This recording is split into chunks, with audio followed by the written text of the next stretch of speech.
Lo denger nih, solusi terbaik untuk rakyat Palestina itulah hijrah. Jangan melawan. Kalau melawan semakin banyak korban berjatuhan. Dulu ketika Rasulullah diancam untuk dibunuh, Rasulullah hijrah ke Madinah, enggak melawan.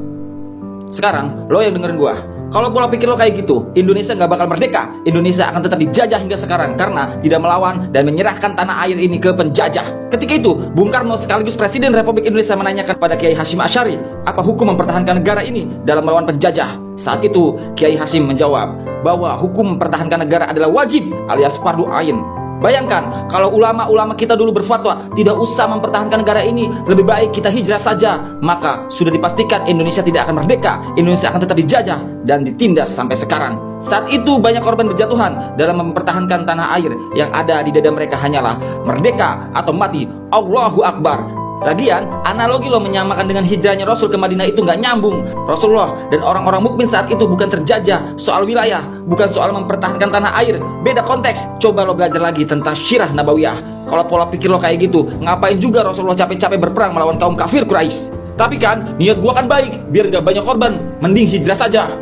Lo masih nyolot aja. Gua kasih contoh simpel biar lo paham. Misalnya, tetangga lo kedatangan tamu dan tamu itu ternyata penjahat. Sebagai tetangga, lo tahu kondisi tetanggamu itu sering disiksa sama si penjahat itu. Bahkan si penjahat itu mengancam akan menyiksa lebih kejam lagi kalau tetangga lo tuh gak keluar dari rumahnya. Terus, lo sebagai tetangga hanya diam saja padahal lo tahu kondisinya saat itu. Bukannya cari bantuan, ngumpulin warga, atau lapor polisi, atau apa saja. Yang penting tetangga lo selamat dari si penjahat itu.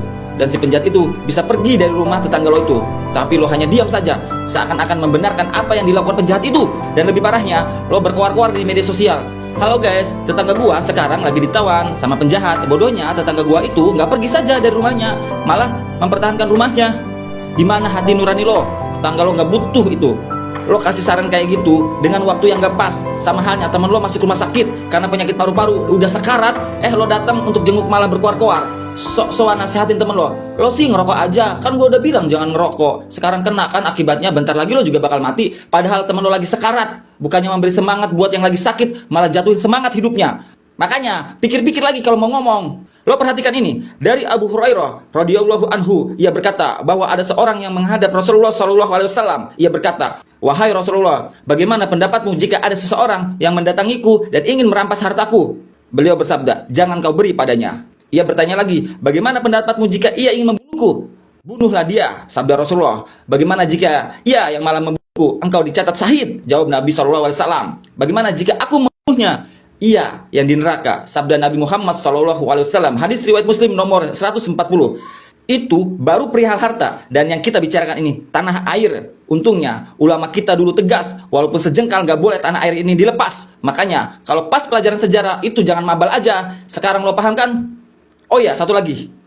Di zaman Nabi Muhammad SAW, kaum muslim terbagi tiga. Ada yang ikut berperang bersama Rasulullah, ada yang ikut membantu dengan hartanya, dengan pembekalan perang dan doanya. Ada juga kaum munafik, gak ikut berperang, gak ikut berdonasi, gak ikut berdoa, malah sibuk memecah belah sesama muslim dan berdusta. Sekarang, dari ketiga itu, lo berada di posisi yang mana?